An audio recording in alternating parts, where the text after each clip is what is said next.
What's up, y'all?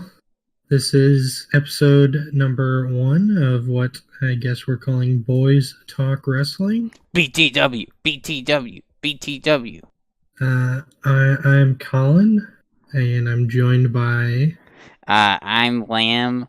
We would usually have 3 people here, but our friend died in Hurricane Michael, I believe it's called. Yeah, we did want to have a third person here, but sadly they are unavailable. But if we do future episodes, he'll probably be here, I would guess. Hopefully, at least. Yeah, or we'll fire him and get another third man. So the concept of the show is just that we watched pretty much a random wrestling show from the past. This time we watched Hogwild, which took place August 10th, 1996. The concept of Hogwild is that it's at the Sturgis motorcycle rally or whatever it is, and it's like the show was free to the public. Like there was no gate for the show or anything like that. It was just a few thousand people who were just at the rally who were watching the show pretty much. And not to mention that these fans are some of the most crazy wrestling fans I've ever witnessed while watching a pay-per-view. The crowd was it was a very different experience from a normal wrestling show. That much I can say for sure. A lot of them I don't think were fans of WCW or wrestling in general. They were just there. Yeah, they were going hard. But there was so there's so many motorcycles and shit. That's the first thing I noticed pretty much is just it was nonstop the whole night. These people were revving their engines and shit. And I thought it was really annoying. The announcers kept putting it over like it was awesome. But I was like, this is really irritating. Well, all the announcers were not on the same page. My guy Bobby the Brain Heenan was using any opportunity to say how ugly the fans are. I enjoyed that quite a bit. He was on one because I've watched some WCW and he is usually not like that. What did you think about the announcing in general on this show?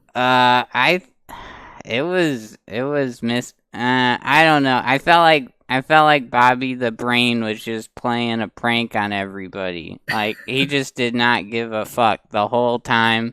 He had this running gag where he kept trying to call if the pin was the pin. That was actually kind of funny. Yeah, he was just relentless with that. Yeah, a lot of so first of all, I thought the announcing was horrible on this show. Really, really bad. Yeah, Dusty felt like he was in his own little world. Dusty was terrible. Tony, I can't really say anything negative about. He was just kind of there. And really, he had a pretty tough job. He was trying to hold it together, really.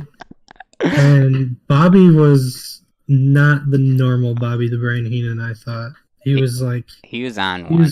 He was pretty weird.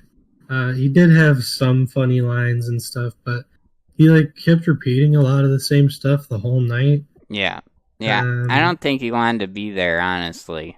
I think it was a long show. So actually, they did a 2-hour episode of WCW Saturday Night right before this pay-per-view went live. So all in all, it was about a 5-hour show. So it would have gotten really long. Well, I don't know if they did the announcing for Saturday night as well. I don't know if they had, because I know WCW has a lot of talent, and they might have had Mike Tenay. Actually, yeah, I'm not sure. Because they had Tenay on for the first 5 minutes of the pay-per-view, and then they told him to go do the hotline.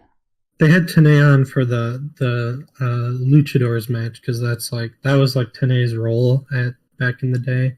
At that time, he was just there to teach everybody about the luchadors and the Japanese wrestlers and stuff, and he didn't really do anything else. Also, one more thing worth noting is that there was like a huge blackout. There was tons of places that like couldn't even see the pay-per-view. There was just tons of problems. Like pretty much all of California, none of them got to see it and stuff. Sounds like WCW. Yeah, I don't think this one was their fault though, but still something worth noting, I think. And then also the announcers' outfits.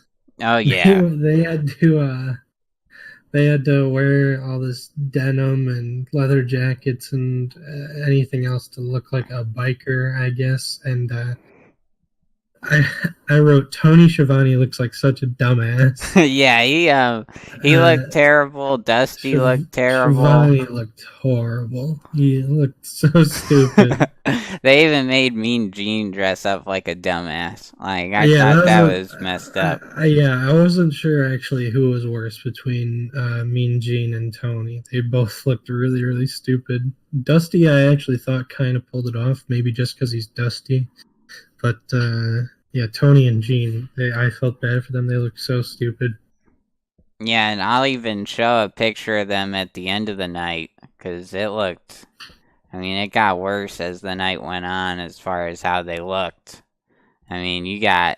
Like, by the end of it, Tony just completely took off his glasses. He was just like, fuck this, dude. Get me out. So, the opening match was Ultimo Dragon versus Rey Mysterio Jr. for the WCW Cruiserweight Championship. So I guess they had done like an angle on Monday where Rey's mask had been ripped off. So I guess they're already teasing that. I don't think Rey actually loses his mask until like 99, but... yeah, it was a while. And so Bobby the Brain Heenan said something like, they tore his mask off, and the doctor said that Rey had a horrible disease, that he was terminally ugly. Yeah, that was one of the ones where I rolled my eyes at, but you know, it's kind of his job. That was like a classic Bobby Heenan joke. So, yeah, Rey was wearing what looked like a Spider-Man mask. Yeah, I think he was going for a Spider-Man look because his boots were also Spider-Man themed. It was sort of weird, but I actually thought it looked kind of cool. Yeah, I didn't realize he started with the themed costumes all the way back in '96, because he did that later in his career. But yeah, he was doing it back then too. Let me just say, I love Sonny Ono. This is my first time seeing Sonny Ono, and he just looks like an awesome guy. Yeah, Sonny Ono came out with Ultimo Dragon, which established him as the heel. Yeah. Obviously, Rey wasn't going to be the heel, but Ultimo Dragon, not often a heel in his career either. Yeah, it was kind of weird. Sonny Ono really didn't do anything. He just kind of stood there. Yeah, no, Sonny Ono was never really much of a manager. He's just kind of like around all the time, though. Yeah, they need him to give the foreigner heat. So early in the match, the crowd was chanting USA, which I thought was interesting chant for this match. I don't even know if Rey was even born in America or not. Yeah, he was. He was. He may have been born in America, but he did not. He's not exactly like a full-blood American or anything like that. So, well, I have a theory. Didn't really make much sense at all. I have a theory that they were chanting USA because there weren't any perceived Americans in the ring. That's possible, actually. I did not consider that. Because they do some crazy shit later on in the Harlem Heat match, which I will bring up because I don't know if you noticed that, because that was insane. Yes, I did. That's actually a good theory, I think, actually. That makes a lot of sense. Yeah, I think they were pissed. Rey seemed like he was encouraging them, But after he started encouraging them, I think they kind of stopped. So I think you might be right that they were just like, "Wow, where are the Americans?" Yeah. Because as noted, these fans, not all of them were exactly WCW fans or wrestling fans in general. Yeah, I mean, they're basically in the middle of nowhere in South Dakota, so I don't know if they had many wrestling territories out there. Yeah, no. So the match started pretty slow, but it picked up at the end. Ray did a springboard plancha to the outside, which the camera didn't show it at all, and Yeah, they it was didn't a have a jump replay. scare. But if I really wish they would have shown it, because the ring was actually much higher off the ground than like a normal wrestling show, so he had to fly pretty damn far. But they didn't show it. Yeah. The finish was Ray went for a Frankensteiner out of the top rope, missed, but then went straight back and did a second rope springboard Frankensteiner that he got, and he pinned him clean, which don't get used to that finish on this show. Clean pins. Yeah. Yeah, I thought the match was pretty good by the end of it. I was entertained. This was good. It didn't. I didn't think it was exactly a full showcase of what either of these guys could do at all, but it was still a very solid opener. And people are blaring their fucking horns and stuff on their motorcycles. Oh yeah, nonstop. They were letting them have it. We had Mean Gene make his first appearance on the show, where he looked like an idiot, and he was just plugging the hotline. Yeah, and I like how the network has to blur out the numbers. Yeah, it's but they do it in like a font where it almost looks like it belongs. Yeah. I don't know. I don't know what it says on Mean Gene's hat, but I have no idea. Like, I don't know either. I could understand if they made him wear like leather and stuff, but the whole I don't know what the hell. I don't know. He just had like a white t-shirt on. Yeah. Underneath his denim jacket. Yeah, he looks like he works for a cable company or something. Yeah, the sunglasses look didn't really work on Gene either. Yeah, I mean, I'm not a stylist, but if I'm noticing the costumes off, it's probably off. So the second match was Scott Norton versus Eyetrain in a special challenge match. I'm not really sure what that means. Apparently, they were former tag team partners. I think that's what the commentator said. I couldn't get over Scott Norton. Like, he is the pregnant man incarnate. Like, this guy had such a big stomach. It was sickening watching him. Like the roid belly. Yeah, it was. I was like, wow, wrestlers don't look like this nowadays. I mean, you got fat wrestlers, but you don't have those kind of wrestlers. But yeah, Eyetrain's theme is so awesome, by the way.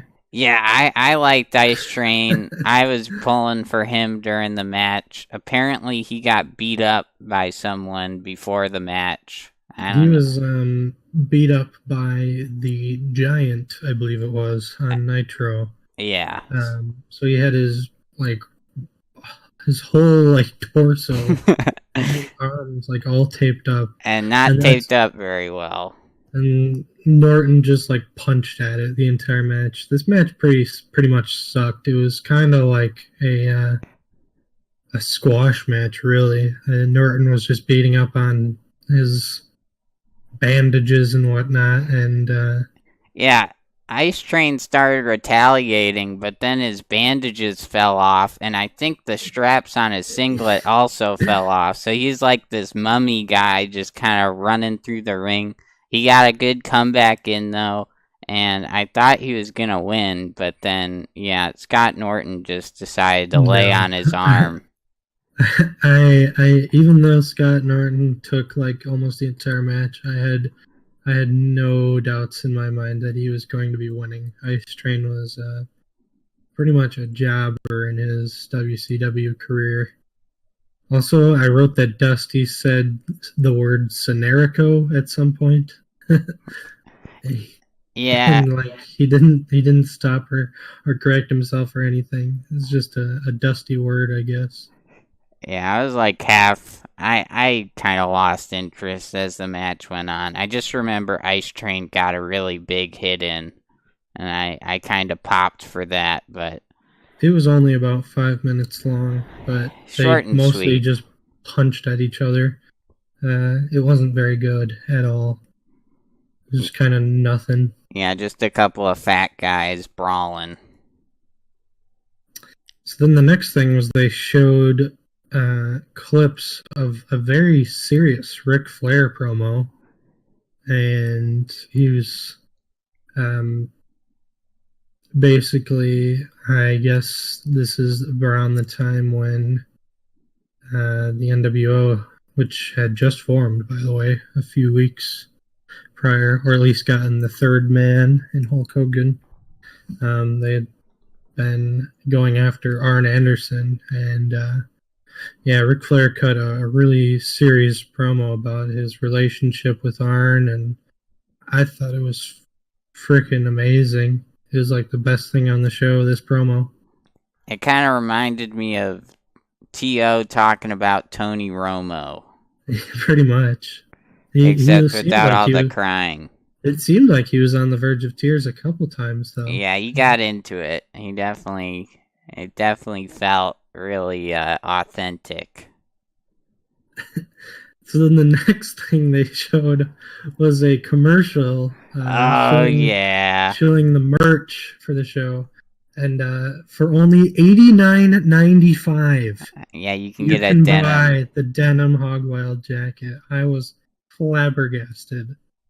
$90. And that was so expensive. None of the WCW crew even bought it because like none of them were wearing it. They were all wearing like Old Navy denim jackets. But yeah, they showed some cool models. There was one that looked like a substitute teacher. You know, real hip people that you want to see. The other thing that was weird is that the commercial for the merch just like got spliced in out of nowhere. Like they didn't even introduce it. They like showed a shot of like the rally and then boom, we're into selling our t-shirts and denim jackets. And I tried calling the number, but it was no longer active, sadly. That's unfortunate. The third match was Bull Nakano versus Medusa in the Battle of the Bikes, where I guess the winner was supposed to beat up the other person's bike. Yeah, my guy Sonny Ono made another appearance. They couldn't convince Bull Nakano to actually come in on a motorcycle. They made him do it. Yeah. And I was actually confused when I heard what the match was called because I was like, wait a minute, Medusa, I think that's a female. But then Bull Nakano came out and I was like, wait a minute, this might be a dude match. But then I figured it out and it was a women's match. Bull Nakano, very legendary female wrestler from Japan. I wouldn't have known it after watching this match, that's for sure. Yeah, no. Bobby Heenan, Bull Nakano came out and Bobby Heenan said that Bull Nakano is wearing Abe Lincoln's hat. Yeah, he was rim shot. I don't know if that was a hit or not, but yeah, I don't know, like Medusa came out and she was on her motorcycle, and then I remembered that Medusa is the one who threw away the title. Am I right on that? That's right, yeah. That would have probably only been not too long before this match, actually. Yeah. And, maybe only a month or two. Yeah, and after this, I was like, okay, well, I don't think the WWF is missing much at this point. I was blown away. by the Medusa end. didn't look all that comfortable on the motorcycle either, by the way. Yeah, I guess she's not a biker, but it's good to have a Battle of the Bikes match when you're in Sturgis. I think it really helped get the fans involved. So before the match, Bull Nakano pulled out nunchucks, and Dusty was losing Oh, his yeah, mind. he lost She his got a shit. nunchuck! She got a nunchuck! She got a nunchuck! He absolutely lost his shit for these nunchucks. Yeah, we make it sound like a big deal, but he literally said it 4 times in a row, and Yeah. the other announcers were talking too, but he was just yelling over them about the nunchuck. And Bobby the Brain didn't even know what a nunchuck was, so he was very confused. So there was USA chants again at the start of this match. Medusa was wearing a very American flag getup, but just for the sake of facts, she was born in Italy. So I didn't know that. No Americans in this match either. Did she grow up in Italy, or? Yeah, no, she did not. She was born in Italy, but raised in America. On like a military base, maybe? Not sure. All I know is that she was born in Italy. Okay, because yeah, I thought she was American based on her get up, but So this match was going along okay. They had a pretty decent pace, and then the finish. I'm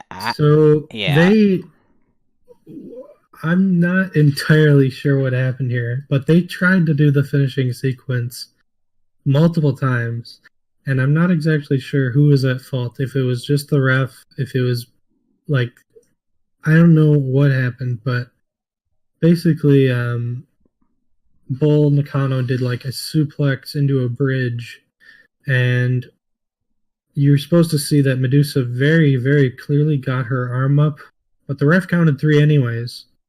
The bell didn't ring, but the wrestlers don't really seem to know what's going on. But Sonny Ono gets up on the apron, and I guess that's to signify the match is over. And he's got a hammer, and he's taking it to Medusa's bike. Now the bell rings for whatever reason. I guess the match is over. Tony screams, "Did this match end?" I don't know what's happening. Medusa stole the hammer away and started hammering away at Bull's bike. I guess also something to note was that Medusa's bike was a Harley Davidson and Bull Nakano's was not. Yeah, it was a Honda. And that actually designated Medusa as the babyface to this crowd, and they are chanting Harley at certain points in the match. Well, from what I remember, this is the first match where Bobby the Brain really got on his, oh, she got her, and he did this about 10 times during the match, but when I was watching the finish, I thought that Medusa did not get her arm up in time for the 3 count, or the ref just wasn't looking. And when Sonny Ono sees the 3, he just knows it's time to go, and he freaking just grabs the hammer. And I think that's what happened. So yeah, so Medusa, like, they show her arm going way up into the air, like she's very expressively kicking out. Yeah.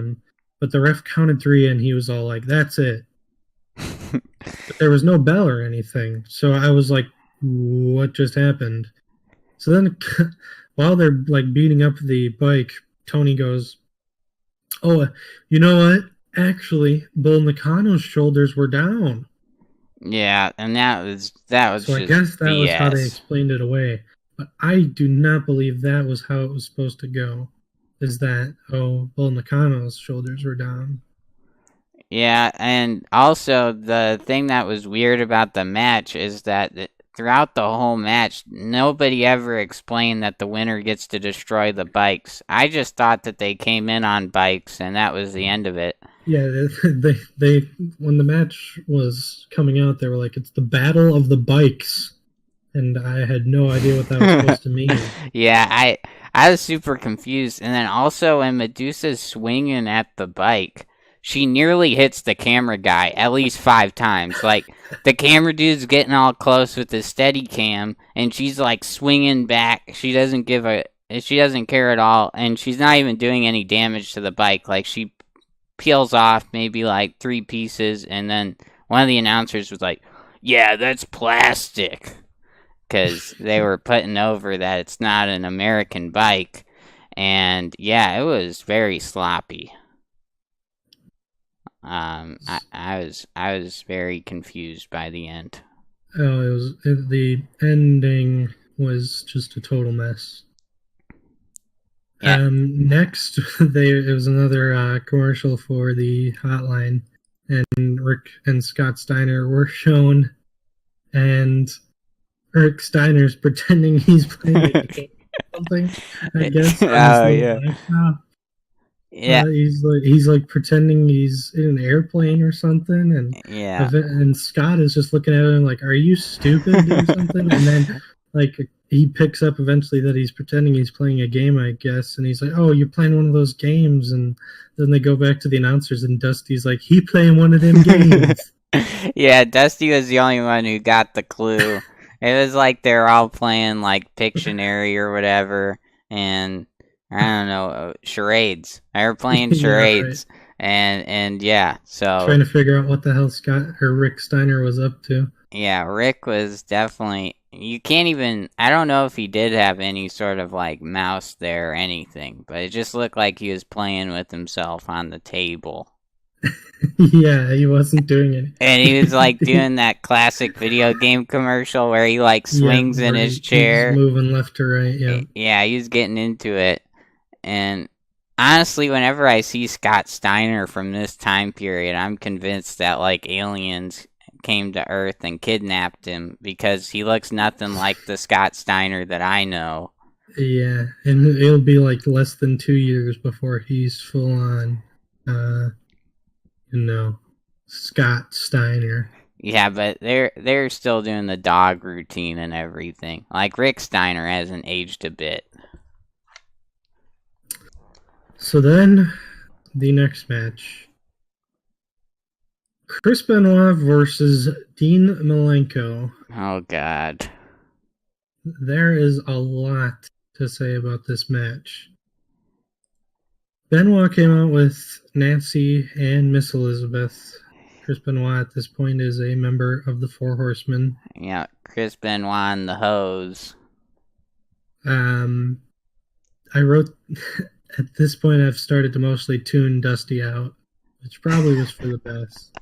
Yeah, he was done. I don't know how many pay-per-views Dusty ended up doing after this point, but he was definitely still there up till at least like Starrcade '97. So okay, he's got a good another year and a half or so at least. And I believe he was only the pay-per-view guy. He would not do Nitro.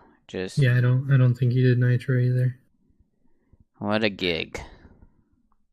So they did a lot of just trading of holds and mat work early on in the match. Benoit did a really, really awesome looking diving headbutt. But at the same time, it didn't look that awesome. He let his head take the entirety of this bump. Yeah, that looked like it hurt. And that was sort of uncomfortable. Then later, Benoit did a superplex off the top rope and looked like he landed on his neck a bit. And immediately Tony had pointed it out, and Benoit was selling it like he landed on his head as well. So yeah, suddenly 5 minutes until time limit. Oh God, here we go. This is when I started cringing because it got weird. They did a lot of near falls, and then they announced a time limit draw. Then the ref said that there must be a winner, so he ordered a 5-minute overtime. Again, a time limit draw. So he said, well, there has to be a winner. So another 5-minute overtime. And when they announced this 5-minute Oh overtime yeah, again, I was just the about to bring that fans up. at this point were done. They were not happy. They were ready to see what was coming next. They started booing. So they had completely overstayed their welcome at this point. And so after this 27 minutes of wrestling, Chris Benoit won with a roll-up off a distraction by Nancy. Woman. Yes, woman. Yeah, that is woman. And she was screaming her head off the whole fucking match. And I just wanted to choke her out by the end of it. Oh, jeez. Oh, man. I gotta address the elephant in the room here. Chris Benoit and his corner are all dead. They are all dead. I couldn't watch them. I was uncomfortable throughout the whole match. I can't watch Chris Benoit the same way. Not that I was ever a huge fan, because I think when he died, I was pretty young and I didn't really appreciate that kind of thing. But yeah, that was the elephant in the room for me. I'm pretty good at being able to separate between what Chris Benoit did and just being able to watch his matches and stuff. But it really slaps you in the face when you see stuff like that diving headbutt he did in this match. This match was crisp and very good technically, and everything they did looked really good. But this crowd was not really wrestling fans, and it really slapped you in the face in this match. Everything they did looked good, like I said, but it felt like they never really got out of second gear. And I understood a slower start when you knew how long they were going to be going in this match, almost 27 minutes, like I said. But it never really built to any sort of crescendo, and the longer they were out there, the less the crowd was into it. So in that sense, I don't think you really can call it a good match. In front of a different crowd, this might have worked really well, and it would have been amazing.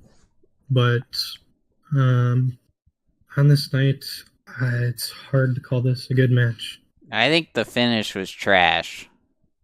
Yes, the finish did not help matters at all. I think you end with the diving headbutt here. I mean, honestly, they probably figured that out as later in his career, but you know, you can't end a 27-minute match with a roll up.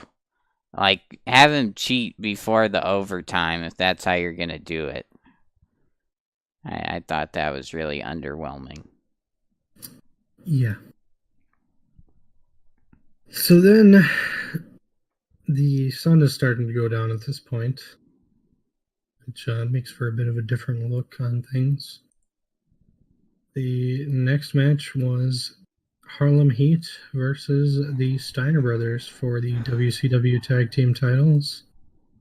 The crowd was pretty wild for the Steiners, and I thought it was because the Steiners were over, but you will realize that it's really not for the Steiners. It's because they hate Harlem Heat, and there's one reason why this crowd of bikers in Sturgis does not like Harlem Heat. And it has to do with the fact that they are black. Yeah, I mean, it was pretty awkward. Yeah, I thought, you know, I was thinking, hey, maybe I'm just reaching. I think it's because they're black. But then they show the crowd and the Confederate flags come out, and they were not there at the start of any other match. You can see Booker getting into it with fans. He's like yelling at them and stuff, and they won't let the match start. They're revving their bikes for about 15 minutes here. Yeah, they were. And Booker's trying to like get into it, so he's like covering his ears. He's like, stop. And then also, I don't know why Booker has and his brother Stevie Ray have these managers that resemble plantation owners, but you know, I guess that was just the thing back then. If you're a heel, you need to have a manager. Yeah, that was one thing on this show. There were managers in almost every match, maybe every single match. Actually, I'm not. I'd have to go back and look. I'm pretty sure they were in every match because even Dean Malenko came out with Jimmy Hart, but Jimmy didn't stick around. So Well, Benoit had Nancy and Elizabeth, anyways. So yeah, but it just felt like everybody had some sort of affiliation, and that was kind of the thing too, where they were hyping up WCW versus NWO yeah, as well. that storyline was kicking off. So early on in the match, Rick Steiner very loudly. Oh yeah, this is a good one. Harlem Heat came out with Sensational Sherry and Colonel Parker. But early on in the match, Rick Steiner, he's got like a headlock on Booker, I think, and he turns and he yells at Sherry very loudly. He goes, "Shut up, bitch!" Yeah, I was dying. The crowd popped really big for that one. I laughed pretty hard. Yeah, that was an iconic moment. I thought that was the highlight of the match. Honestly, I didn't pay that much attention to this match. I'll be completely honest about that. But it seemed like it was all right. The finish came when Colonel Parker and Sherry both got on the apron and they threw powder. Colonel Parker's powder hit Booker, I think it was. Yeah. But Sherry hit Rick Steiner. And then Colonel Parker used his cane on Rick. And they pinned Rick Steiner off that to retain the titles and get the win. Another distraction finish. Garbage was raining into the ring after this. They were not happy to see the black folk retain their titles. Yeah, it was honestly pretty crazy how much trash and how much of a reaction Booker and Stevie Ray were getting. I thought I didn't think that the crowd would get that into it after, because this was right after the Chris Benoit match, right? Yes. Yeah, I thought they'd be a little worn out, but they were going hard because they just got done booing for like 5 minutes, so. Yeah, I don't know. I think this crowd kind of took away from the actual show a lot more than maybe they originally thought when deciding to do a motorcycle rally. And yeah, I mean, Scott looked like he freaking died after getting the flower in his eye. I don't know if they had to hit him with the cane.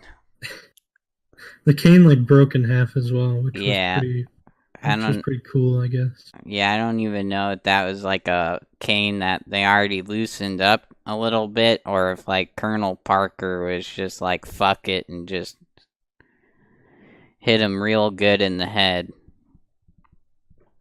I'm leaning toward the second one though. I don't think that he cared. It's possible. Yeah. Next we had a montage of wrestlers riding motorcycles. And just showing off all the action in Sturgis and whatnot. And it was set to an instrumental of Right Now by Van Halen. And this was just the most... I don't even know. It was pretty out of place, but also so awesome. Yeah, you got the former Chicago Bears player. I forgot his name. Mongo? Yeah, Mongo McMichael. There we go. Yeah. Also a member of the Four Horsemen. He was riding on his motorcycle shirtless, and then they faded it into a pack of motorcyclists. I tried to get as good of a picture as I could, but they started the fade as soon as they showed him. And yeah, it was crazy. Like, they made you really think that bikers love wrestling. Because they had a whole pack of people. I don't know how they got all the people in.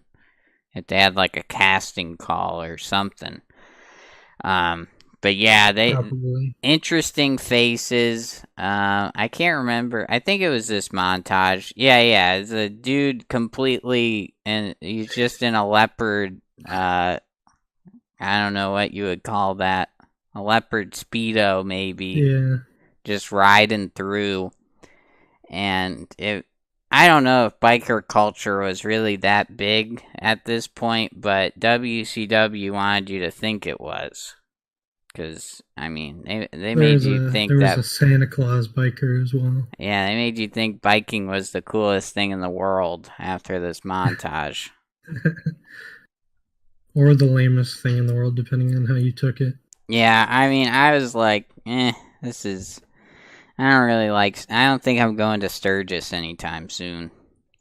And the next match, Ric Flair versus Eddie Guerrero for the WCW United States Championship. A tremendous robe on Ric Flair. He came out with Woman and Miss Elizabeth as well. Yeah, they got a lot of action. This was 2 matches. This was pretty much every Ric Flair match you've ever seen. Flair at this point kind of seems like he's in a weird in-between transition stage between babyface and heel.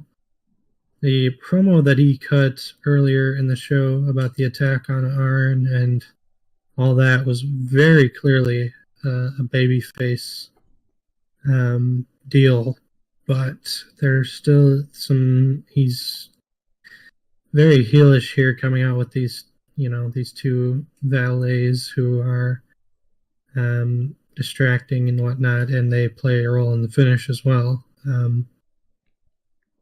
So yeah, but yeah, every Flair match you've ever seen, and this was the only match on the show where it actually built, where the crowd was pretty into it at the end, and Flair was bumping all around. Gave a lot to Eddie here before really any sort of Eddie Guerrero push was happening. So I thought it was pretty cool. Flair won in the end with a figure 4 with help from Nancy, giving him that leverage or whatever. And Eddie passed out from the pain. Yeah, he got a 3 count. And then was pinned by it. Yep. I didn't know that they did this. So I'm actually pretty ignorant towards Ric Flair, like when I was like a kid watching him in WWE. So this was an interesting match for me because he still looked like he was old as hell and towards the end. But he was way more athletic than I was used to him being. You know, he's like jumping around, flying off of stuff. Yeah, I thought it was pretty cool to see him like that. But I do think that this whole heel thing for them is really weird because, I mean, they're painted as the WCW guys, but they're all like heels. Right. They're in like this in-between stage, like I said. It's sort of bizarre. And then the NWO guys, they all cheat too. So, like, who are the good guys here? I don't know, but yeah, Eddie was doing some crazy stuff. A really weird spot towards the end of the match where he does his frog splash, completely lands it perfectly, and then just starts grabbing his knee for like a minute. I guess he was supposed to hit his knee or something, but that was the only gripe that I had with it. Oh yeah, this was good. Probably the best match on the show, I would say.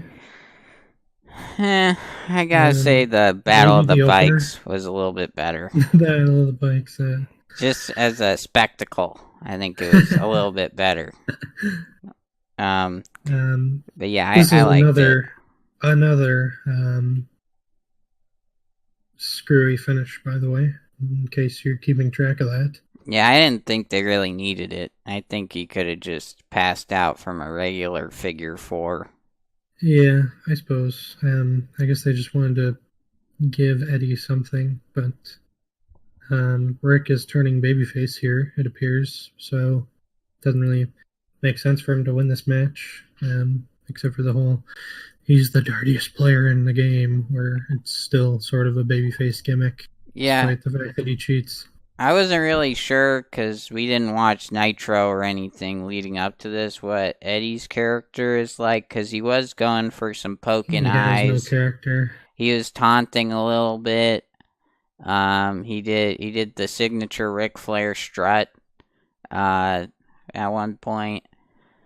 But yeah, I didn't know what his deal was at all. But he's always been a good wrestler, so I guess it really didn't matter. But I guess my thing is that I just didn't know why he couldn't lose clean. Because, I mean, if he's not really that big of a star, you know, just bury him. I mean, nobody's going to get mad if Ric Flair wins. So next we had a promo with Jimmy Hart and the WCW World Heavyweight Champion, The Giant. This promo was really funny to me. The Giant was screaming, and he said, "I'm going to stick it." Because, of course, when Hulk Hogan turned heel and joined the NWO, he said, "Oh, you fans can stick it, brother." And so the Giant said that, oh, he was going to stick it all right. It was pretty funny. Yeah, I mean, Jimmy Hart opened things off, and he took the glasses off, and it looked like he was having, like, a Vietnam flashback. He was really looking fierce. And, yeah, Big Show, whoops. He is the Big Show. The Giant. I always thought that name sucks, but anyway, the Giant was all like, I'm gonna choke you out and your eyeballs are gonna pop out. And I thought that was a lot of really great lines here. he was like really fierce. I almost wish Jimmy Hart just didn't say anything. I think it would have went over better. It was supposed to be a serious promo, but it was just funny to me. Yeah, I thought it was a little weird. Just how the tone switched up. He just started yelling. He didn't even try and build it. He was yelling from the very start. And yeah, I wasn't sure how the Giant would be as champion, because when we were going into the show, I saw that he was the champ at the time. And I know he's not really that great of a champion. And yeah, I don't know. The promo didn't really do it for me. But then again, I'm not like 5 years old, so I don't think it can work. If you're not like, oh my god, look how big that guy is, you know what I mean? Yeah. Next, the co-main event, the Outsiders, Scott Hall and Kevin Nash versus Sting and Lex Luger. Sting and Luger did not get any reaction at all when they were coming out, which I thought was pretty unfortunate for them. I guess it just showed that this crowd was not really wrestling fans. Yeah, man named Sting was playing, though. But also that Sting and Luger clearly can't be that over at this point. I mean, I would have popped for the song. That's a good song right there. It is a great song. They blew through all the pyro they had saved up at this point for Sting and Luger's entrance. I wrote, it seems kind of randomly, I wrote, these godforsaken motorcycles. They must have been driving it away at the beginning of this. So the match was really nothing much at all. They just kind of got the heat on Sting forever. Finally made the hot tag to Luger. Crowd got up for it a little bit. The finish came, another weird kind of finish here, where I guess somebody was bumped into Nick Patrick, then Nick Patrick went to the ground, and then he did a fast count, kind of starting the whole Nick Patrick is with the NWO thing, and Dusty's screaming that Nick Patrick is crooked. Well, Nick Patrick did a chop block. He actually, it looked like he was intentionally leading in with his shoulder. That's right, yeah. Yeah, it was like a chop block maneuver. Hit, and then he kind of like, yeah. I really liked the beginning of the match because Scott Hall and Kevin Nash were doing rock, paper, scissors to decide who goes in first. Oh yeah, and then Scott Hall decided to throw his toothpick at Sting. You know, everything other than actually wrestling, I think Scott Hall and Kevin Nash are two of the best. That's true. They are pretty good at doing little like things games that aren't wrestling. Yeah, and then Kevin Nash did the whole size up routine and then fucking knocked out Sting. And then he was all like, hell yeah. And then he got knocked down. So that was kind of cool. But yeah, the little theatrics were interesting. This was pretty underwhelming for a co-main event. Yeah. 4 guys who are pretty big stars. I mean, Lex Luger has to be one of my least favorites of all time. Lex Luger, he could actually be pretty good at times, but he didn't do much in this match, obviously. He was hardly even in. He just made the hot tag.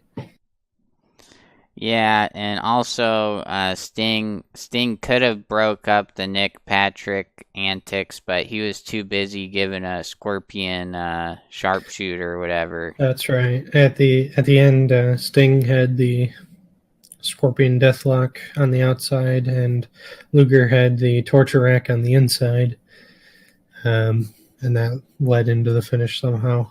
Yeah, it was about to be so epic. WCW beats NWO, and then the NWO just outsmarted them. That's pretty much the whole. I think this whole pay-per-view is built around everyone's seen a traditional finish. Let's spice it up a little bit and just make every single match end in some fucky way that we'll have to explain on Nitro. And yeah, I don't know. I think the Outsiders are pretty cool.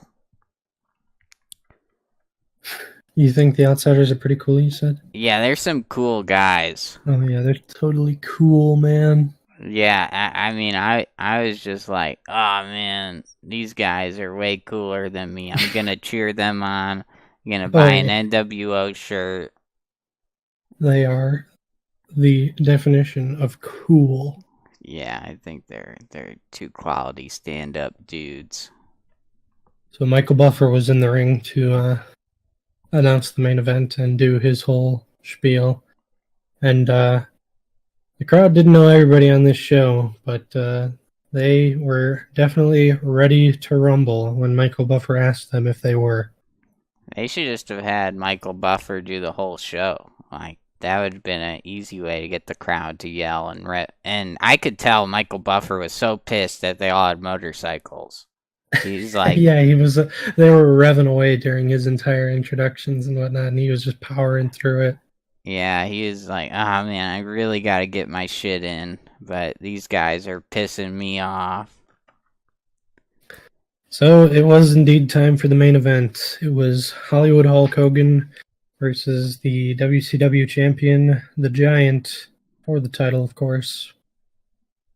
Hogan came out and he received a pretty positive reaction, which just went to show that this crowd were not exactly fans who were watching Nitro every week or anything like that, because he sustained this babyface reaction pretty much the entire match, despite the fact that he was clearly being designated as the heel. And he was yelling at the crowd too. I don't even know who he was yelling at, but he just he was jaw-jacking with the crowd the whole time. This was a classic NWO Hogan match where he just does nothing for several minutes. He's like, shut up, fatso. Doing every stall tactic in the world, and that's right. At one point, he did in fact refer to the Giant as fatso, which I thought was pretty funny. I thought he was talking to a fan. I think he was talking to Giant at that point. He was like, he said like, "Come on, fatso," or something like that. Yeah. So there's absolutely nothing happening in this match, and it builds to the Giant hulking up, and it was just like the most like cheesy thing in the world, and the crowd did not give two shits about the Giant hulking up. Dude, he pointed at him just like he was Hulk He Hogan did the whole himself. thing, and they did not care at all. Yeah, my favorite part of the whole match is when they're trying to do the thing where they're like all locked up or whatever and seeing who's stronger, and the crowd's just like Hogan, Hogan, Hogan. Yep. At that point, you knew the match was pointless. There was nothing that you could do to make it work out the way that they thought that it was gonna work out. It was real bad.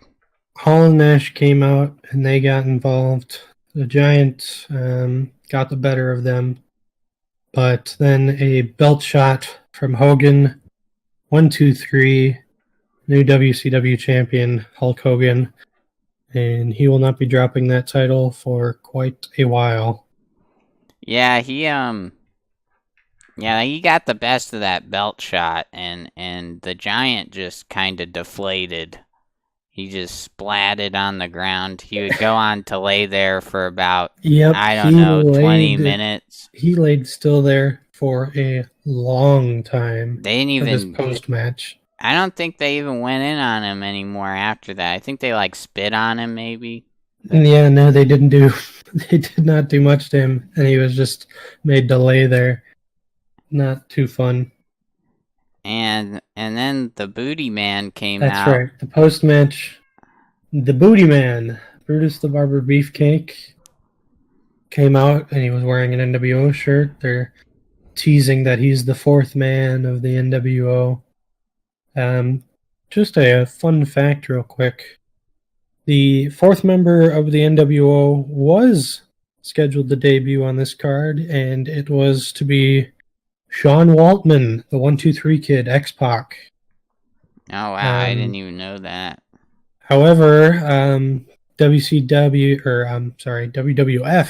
had yet to send him his legal contractual release. So WCW decided that they just weren't going to put him on the show without the release. But Waltman was at the show and he was ready to go, but they decided in the end not to use him on this show. Another weird thing is that earlier in the show, they were hinting that Macho Man Randy Savage was going to be there. That's right. And he never showed up. It was sort of weird. And on Nitro, Savage had promised that he was going to be there. But I think they decided that they couldn't have him on the show unless he was going to do something that would hurt the NWO or something, so they decided not to have him on, which was kind of weird because he had promised he was going to be on, and yeah, he said he was going to beat up Hogan on the way to the ring or something like that. Something like that, yeah. So yeah, the Booty Man is out there. He's brought a birthday cake for Hogan, who was turning 42 or something the next day. Then Hogan has the mic and he's like, I love this man like a brother. We've been through so much these last 2 decades together.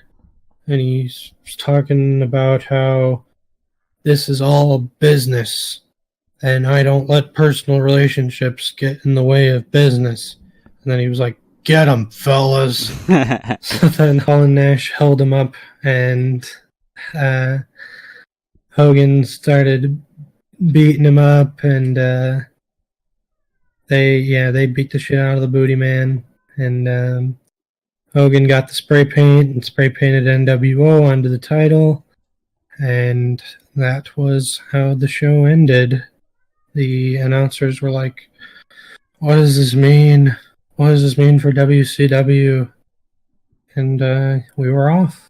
Yeah, because they were talking about it. They're all like, if he wins, he's still WCW World Heavyweight Champion. He's not the NWO World Heavyweight Champion. And then, so he had to spray it on the belt. And now it's the NWO's championship. which, you know, you got my guy Dusty Rhodes up in the booth, and he feels disrespected because that's like his title. Yeah, Dusty was putting it over pretty big. I guess kind of the only positive he had on this show was that he was there to be all disgusted with everything the NWO was doing.